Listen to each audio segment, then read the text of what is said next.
sober, which it would be cocaine, and Chantal. Chantal's wild, wacky adventures with cocaine. So a few things about me. I know I mentioned in my previous video that I've been sober for 20 years, and I've been sober for 20 years off cocaine, which was one of my favorite drugs. And I just love that I'm having allergies, and I had like this huge sneezing fit earlier, which was just, anyways, you know how allergies are. I took my allergy pill, so hopefully it's going to help me out here. But anyways, and I just had to chuckle because the subject matter I'm covering, I'm like, terrific. We love it. We love to see it. Anyways, but something about me, I've been sober for 20 years through 12-step programs. And, I got, when I first got sober, I had very thin skin. I didn't like hearing the truth, which was I am a manipulative drug addict who will do anything to continue the lifestyle that I was accustomed to, which was not a healthy lifestyle. And when people would say stuff like that to me in the beginning, I'd clutch my pearls and be like, oh, how dare you? What an asshole, But then as time went on, I was like, they're not wrong. That's who I am. And once I was able to accept who I was really able to move forward with my life and really make serious changes and become the person I wanted to be. And I had so many goals and aspirations, and luckily today I get to live a life that I'm truly like living my dream. You know what I mean? So it's great. I'm so grateful that I listened to the right people. And unfortunately for Chantal, the right people are making a mass exodus right now from her life. She's currently burning every bridge she has, except for the people that don't have her best interests, in my opinion. I think the only person she has left would probably be Pete's. I don't know where she's at with her family. If I had to guess, I would say if I was her mother, I would be none too happy. God, I'd be furious. If I was her mother, I'd be furious. So, I'm just finishing up my coffee here because it's early for me. I'm not a morning person, by the way. Yeah. She just doesn't have anyone in her life right now, it seems like. And then the people that she does have are leaving, literally leaving the chat.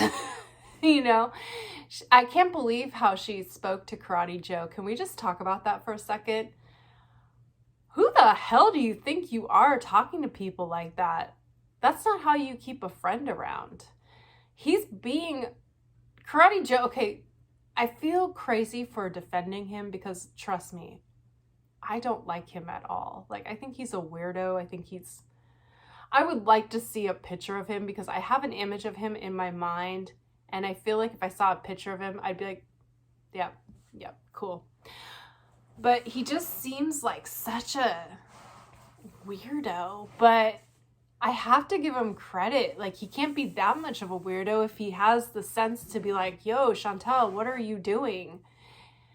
At least he's doing that, So I'm sorry for being so mean to you, I guess, because apparently you really did care about her, and that's great. Like, I'm glad she has people that care about her because she needs that right now. She needs that more than ever. So let's talk about this from my perspective. So shit doesn't add up, for one.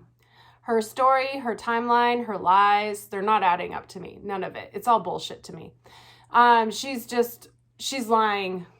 She's just spitfiring lies, and you better start writing them down, Chantal, because you're not going to be able to keep them straight after a while. Trust me. There was a time in my life where I literally wrote down my bullshit lies, like the things I was telling my parents, because they were the last people I had left that could continue, I could manipulate. So I thought, so I would write down stuff because I did things. And, you know, I had to keep the shit straight so I didn't get in trouble. And I could continue the lifestyle in which I was accustomed to, which was sneaking drugs and alcohol behind my parents' back when I was supposed to be sober. You know, I had just gotten out of a rehab center, and I was living with my parents, and I was living under the condition that I don't do drugs and alcohol, which I definitely was doing drugs and alcohol. And I would hide, like my mom would find empty bottles of liquor. She would find baggies of, you know, whatever, and like, oh, that's not mine. I'm just holding that for someone, you know. And my parents kept giving me chance after chance after chance. And then finally, when I did get sober, I didn't get sober because I thought it was a great idea. Like it was a lot of things, but I would say the main thing was my parents were like, you get sober now or you leave. And I didn't really, my parents' house was comfortable and I just wasn't interested in leaving. So I got sober. And then, you know, I had a lot to prove to my family. And it was hard. Like I was being accused of using drugs when I was definitely sober. And I just had to accept that people weren't going to trust me because I had broken trust with people. Don't break trust with people, because once you break it, it's hard to get back and you really have to earn it. You know, I have a great relationship with my parents today, so, but there was a time when it wasn't great. And, you know, I would go to meetings and I would bitch about my parents don't trust me, and people would lovingly say, well, they don't have a reason to trust you. You've broken their trust. And I'd be like, ugh. And it would hurt to hear that, you know, the truth hurts. And she doesn't take the truth well. Chantal doesn't take the truth very well. But, you know, we're trying to tell her the truth. And she's just not in a place where she can hear that right now. So God help her, because she needs the truth more than anything. So I don't know, she's over hanging out with this dude at some random apartment. I don't think it's his apartment. I think it's just like a crash pad. I'm pretty sure this guy is into some weird sex trafficking ring or something like that. I don't know if he's in some prostitution ring or if he's like a legit sex trafficker or if he's in the porn industry. It's got to be something, because the way she describes this guy, he's into something, and it's either porn, prostitution, or he's straight up a sex trafficker, which I hope to God he's a pornographer. Like, I hope to God that that's his thing, that he just does porn, because God, that would be like the easiest one of them all, because God help her if he's a pimp or he's a sex trafficker. But that is not his apartment. I will tell you that right now. That is not his apartment. That is like a crash pad that he has for his women. And he's not controlling because he's into her. He's controlling because he's manipulating her. He's grooming her. She's so manipulated. I'm not sure if it's sex trafficking, because I think she might be a little too old for that, but I don't know. There's something out there for everyone, so who knows? I don't know. I'm not sure of age restrictions within sex trafficking. I mean, we know that it's commonly minors and stuff, but I don't know if it's only minors. You know, it could be a lot of, you know, many different age groups, but it seems like 37 would be a little too old, but what do I know? So I'm very concerned about that. Another thing that didn't add up for me was she said that she came over to his house and he immediately broke out cocaine. And now listen, if you never do cocaine and someone breaks out cocaine, are you gonna be like, I mean, wouldn't you leave? I would. Like, okay, I haven't done cocaine in over 20 years. And if I want to, you know, and let's say I'm not married, let's pretend I'm single and I'm on Tinder and I'm trying to meet someone. I mean, I wouldn't be doing it now because there's a pandemic, but we'll talk about that later. I have things to say about that because I am furious. And let's say I meet some guy and he seems cool and I go over to his house and within 5 minutes he's busting out cocaine. You know what? I'd be like, deuces. Nope. And I would leave and I'd be like, oh my God, can you believe that guy? Like within 5 minutes, who does that? That would be my reaction. Who does that? With it, I mean, I literally, like, I didn't even have my hand, I didn't even put my bag down, and he's like, wanna do coke? I was like, okay, well, I'm out. I'll see you later. Nice knowing ya. Good luck on your search for a fellow cokehead girlfriend. Bye. No way. No way. You just told us you did it that early so you wouldn't get shit for driving high. This is what happened. She comes over to his sex pad and he's like, oh girl, oh you gorgeous, oh you want a beer, okay, I'll get you a beer. And she's like sitting there, he's like, oh my God, girl, oh look at you, oh let's make out. And she's drinking the beer and he's like, you know what, I got some hash, are you into that? Oh, you are? Okay, let me get you some hash. Some time's going on, she's getting high. He's like, you want another beer? Because let's be honest, she didn't just have a beer. She had, you want another drink? Yeah? Okay, girl, I got you. Oh, you're so beautiful. You want to take your shirt off? Let me smack them titties around. Oh, you like that, don't you? You know what? And then she's like, he's so nice. He's so great. I love this guy. He's so into me. He doesn't care that I'm... Oh my God. And then next thing you know, he's like, you know, it would be really fun. Let's do a little cocaine. And she's like, and she's so high and she's like, sure. That's how it happened. That's what happened. Don't tell me any different. That's the only way I see that happening. Unless the girl is totally into cocaine and she comes over and he's like, hey man, I got some coke. And she's like, oh, you do? I love cocaine. I doubt that. So that's what happened. And then now he's calling all the time and she's like, oh, he likes me so much. Unlike this Nick guy, he likes me. And he's like, oh, where you been? I need you to get over here. What are you doing? You need to be with me because he's grooming you. He is grooming you. You can be 37 and groomed. You're never too old to get groomed, okay? Now, this is commonly it's with underage girls, but you know, anyone can be groomed. And that's exactly what he's doing to you. Girl, run.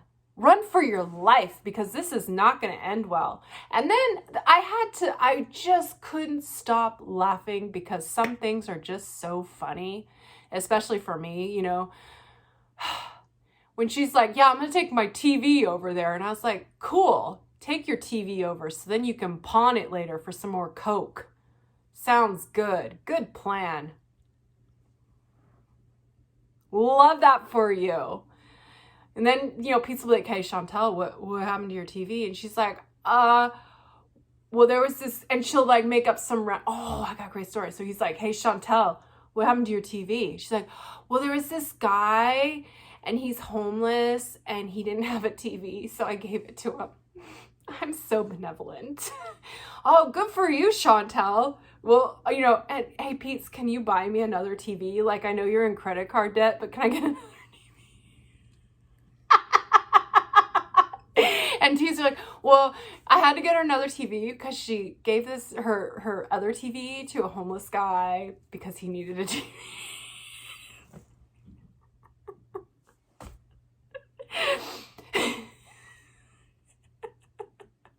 Like the fact that she's taking her TV over to his sex pad. I'm like, he doesn't have a TV there because that's not his place. That's not his apartment. No one has a bed and a mattress. You're being filmed secretly. I'm pretty sure. Now, the more I think about it, the more I think this guy is just into pornography. And I think he's got some webcam thing going. Oh my God. And I have questions. Who is this other chick? Because I don't think she's crazy. I think that girl might be right. Like, I think that from what Chantal described, and she's like, oh, I know, she's crazy. Chantal, you're not crazy. I mean, you weren't ready to marry Nicholas because he rubbed your belly.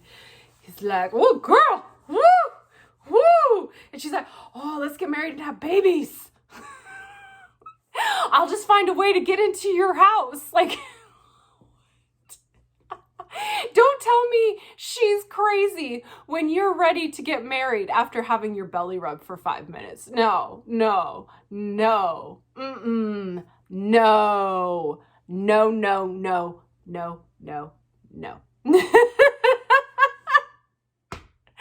But that's cool. You take your TV over to the sex pad. I mean, then the people watching the internet stream can be like, oh, what's on? Oh shit, they're watching a marathon of Schitt's Creek. Oh, extra kink, honey, get the lube. So I'm laughing, but I'm not laughing. I hope you understand the difference between laughing and it's not funny, but it's one of those things that if that was my life, like within a few months, I'd be looking back on it and I'd be laughing my ass off. Like, oh my God, remember that guy? And I thought that was his place. I actually thought that was his place. I was such an idiot. I took my TV over there because I thought that was his apartment. I was just such a mess. Like, that just should, that would be me. Like, can you believe what a hot mess I was? I thought that was his apartment. I am such a moron. You're not a moron, but you know what I mean? Like, when you're like describing things you did in your past, you're like, God, I was such an idiot. Of course you don't really think you're an idiot. It's just what you say. It's just part of language, So I don't think Chantal's stupid, by the way.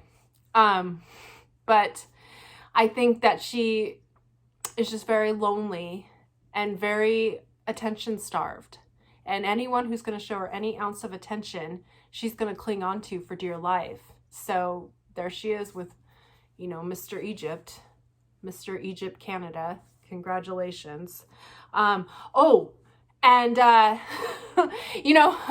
find it so hilarious that he just happened to know of a place that was doing an orgy in the middle of a pandemic. I'm sorry, but if anyone's out there having orgies in the middle of a pandemic, fuck you. Okay, sorry, but no, fuck you. Like, I'm just trying to get through this. I'm just trying to survive this. I don't want to die. I don't want to get sick. I don't want to be on a ventilator. I don't want any of my friends or family or loved ones, coworkers, or people I don't even know, or patients or anything, because I work in healthcare. I don't want anyone to die. So passing on orgies, not that I ever was wanting an orgy, but gonna have to pass. And if I even had a friend who was doing it, I would be reaming that friend. I love my friends, but if they're fucking up, I'm gonna tell them, you're fucking up. I'll be like, what the hell do you think you're doing? Like, I've got people in my life from time to time that are like, fuck her, she's such a bitch, she can't. And then they come back, they're like, you were so right, Rachel. It's like, yeah, because I'm your friend. I know I pissed you off. It's okay. You can be pissed off. You could talk shit about me behind my back and tell everyone, oh, she's such a bitch. She was like, blah, blah, blah. And she said, even though I was doing this and that, and she called me out on my bullshit. How dare she? And then they come back like months later and they're like, you were right. And I was, that's because I actually love you. That's who I am. I will tell you the truth. I don't care about your feelings. I don't care if you get mad at me. I don't care if you're uncomfortable. I don't care if you don't want to hear it. I will not spare you your feelings if I think you're doing something that is very dangerous. And being in recovery, I've had friends that have gone back out and relapsed and done stuff. And believe me, I don't hold back. And I tell them they're messing up. I've even had friends that I'm like, I can't be your friend right now because what you're doing is so wrong. I cannot watch you do this. I cannot watch you destroy yourself. And that friend will be like, fuck her. And then they come back like a year later and they're like, oh, you were so right. And I'm not saying it to like toot my own horn. I'm just saying I value the people in my life to the point of where I don't want anything to happen to them. And if that means that by my telling them the truth that they don't want anything to do with me, that's fine. And if they want to come back and resume a relationship once they've gotten their self sorted out, great. If they need help with something that is positive, I'm totally here. Like, what do you need?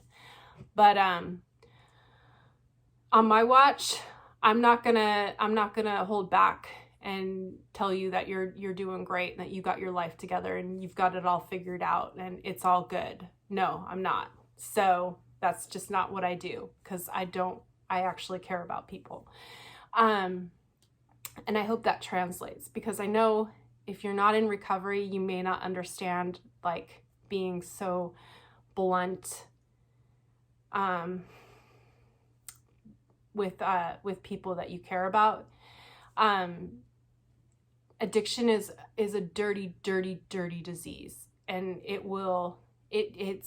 slides itself back in like you would not believe, and people die from it. I've seen people die, and you know, you make friends and you care about your friends, and then your friends get sidetracked by the disease. Like, the disease comes back and it convinces them that it's okay to do what they're doing. And you have to be the person who's like, no, don't do this. And it doesn't go over well. But you stand your ground and you say, no, what you're doing is dangerous and it's going to get you hurt. And that usually doesn't go over well. And we're seeing that with Chantal right now. Like, people in her chat are telling her, don't do this.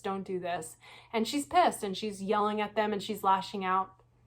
Let her lash out at you. If you were one of her mods and you found my video somehow and you're hurt because she said things that hurt your feelings, it's not you that she's lashing out at. Don't take it personally. She's not really mad at you. She's just mad that you're not co-signing her bullshit. Don't co-sign her bullshit. Keep at it. Don't stop telling her the truth. You're the only thing she has. So, just keep telling her the truth. If she lashes out at you, she lashes out at you. You won't die. Words won't kill you. She might say something that hurts your feelings, and that's okay to acknowledge that she says something that hurt your feelings. Like, I've had to literally walk away from people who have said things that are really mean to me because, they're fucking up and I'm calling them out on it. And I've had to go and cry. But, at the end of the day, I find someone to talk to about it. I always, if I'm harboring feelings, I find it's important to discuss how I'm feeling with someone who maybe understands but is gonna be honest with me, and we can work through how I'm feeling. So I'm like, oh, she said this, and it usually the response is, well, it looks like she knew where to hit you. Oh, my cat's here. Hi. Oh, she ran away. I have 2 cats too, by the way. Chloe. Oh, Chloe.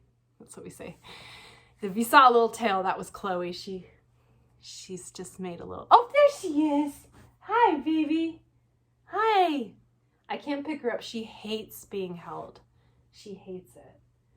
Oh, but she's a happy kitty. Anyway, she's like, who are you talking to? Mom is crazy. Oh. Mom is crazy. She hates this. Okay, I'm sorry. All right.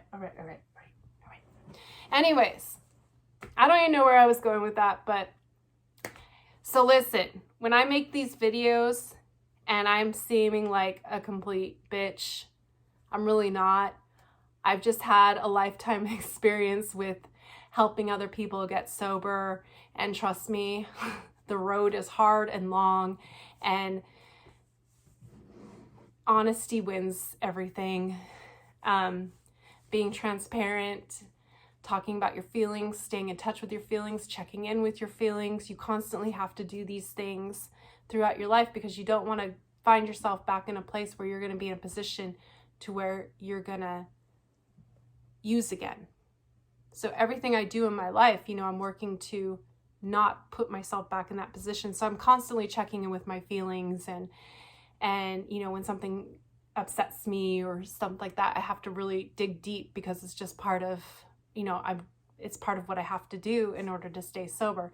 There's so much more to it than just not doing drugs and alcohol. There's so much more to it. And, you know, you could take away the drugs and the alcohol, but you're still left with the coping mechanisms that led you to do those drugs and alcohol, because drugs are just a symptom of a bigger problem. And Chantal has that bigger problem. So basically, you know, she's not heading down a good road. And I think we all need to keep her in our thoughts. We need to treat her like she's sick, because she is. She's very sick. And we have to hope to God that she has enough sense. She's not stupid. She's not stupid. Just because someone is manipulated doesn't make them stupid. Let's just say that. Like, she has every right to feel lonely. She has every right to want to be desired, and she deserves to be loved, and she deserves to have friends. I don't like her. She wouldn't be someone I would want to be friends with, but that doesn't mean she doesn't deserve to be loved and to have friends and to have a meaningful relationship with someone. And it doesn't mean she doesn't have the right to not be lonely and to not want connection with other people. And I don't hold that against her, but this person ain't that. That's what I'm trying to say. So yes, Chantal, you deserve love. You deserve a good life. You deserve a fulfilling life. You deserve all of that. And this guy is not going to give that to you. So I suggest you keep looking. Don't give up your search. Keep working. Honestly, I think the best way for you to go is to go to Overeaters Anonymous. It's free. It's probably the best bet. 12-step, don't begrudge a 12-step program. You don't need necessarily to go to fancy inpatient treatment. It's not necessarily going to be the cure-all. It is great to be in a structured environment for a period of time to get a good grasp on how to live your life day to day. It is good for that, but it's not necessary. She could recover from everything if she went to Overeaters Anonymous and sought out therapy and really did therapy. Like, part of therapy being successful is the level of honesty you're willing to provide. So like, I found that therapy was successful for me when I was completely honest with my therapist and my doctors. Those are the people you need to be honest with above everything else. So if she did that and she went to OA and she got herself a sponsor in OA and she actually worked the steps in OA, which I imagine are absolutely similar to AA's 12 steps, she could recover. And she could probably have a really good life, and she could probably have some really good friends that really truly understand her. And I mean, that's the thing. Like, she does deserve to have people in her life that understand her. And people in OA would understand her. Like, she could tell them the things she's going through and they'd be like, yup. Like, I've told people stuff in the 12-step programs, and I thought like they would not want to be my friend if I told them the things. And so I'd be like, and then I did this, and they'd be like, oh yeah, me too. I'd be like, you did? Oh yeah, all the time. Really? Yeah. Hey, George, did you? Yeah, totally, I did that. Oh my God. So I'm not as big of a piece of shit. Oh, so it's just addiction. Yeah, that's addiction. That's exactly it. Oh, and then boom, it's like, she needs that. So anyways, I'm tired. I need a nap. I'm not a morning person. I'm up way too early. So, but I promise I get this video out. I see I've just hit the 30-minute markers, so I think this is where I'm going to end it. Let me know what you think. You will anyways. And, oh, I didn't really touch on the pandemic. I think I did here and there, but this is just all wrong. This is all wrong. Please take care of yourself. Please be responsible. I know this sucks, and it's okay to say this sucks. I say it all the time. Like, I'm so tired of wearing masks, but I wear masks because I believe in science. But I also can acknowledge that I don't enjoy it. And I don't enjoy staying away from family and friends. And I'm fully vaccinated, and I'm still keeping my distance because, you know, it is what it is. Until we reach herd immunity, you know, this is kind of the normal. And it sucks. And it's okay to say it sucks. But we still have to keep pushing and keep going. So keep going, guys. We've got this. We can do this. We can do this. And we'll look back and be like, oh God, remember that? Oh, jeez. So, I mean, never in my life did I ever think I would live through a global pandemic of this magnitude in my life. And yet here we are. So I think it's okay for all of us to be like, God. But it doesn't mean that we stop doing it because we're tired of it. And it makes me so mad that she's like, well, I'm so over it. And it's like, girl, I am too. I'm over it too. But we got to keep going because it's not over yet, you know? And you can acknowledge you're tired of it, but you can still continue to comply with the mandates. They're not there they're not there to be mean to you. They're there because we don't want people to die. Because in the United States, over 500,000 people have died. That's 500,000 people in a year. That's disturbing. And so the mandates aren't there for just to be mean for no reason. They're there because people are dying. So please acknowledge that. But, you know, if you want to, you know, I am totally here. If you want to be like, I am so sick of wearing masks, I will keep wearing masks. But can I just vent for a second that I am sick of wearing masks? Like, girl, go off. Yes, let's do this. Let's complain. But then let's go back into the world and continue to wear our masks and stuff. So I feel you. I feel you. Hang in there, guys. Hang in there. We can do this, man. We can do this. Just say no to orgies. That is a great place to end this video. Say no to orgies and cocaine. All right. Peace.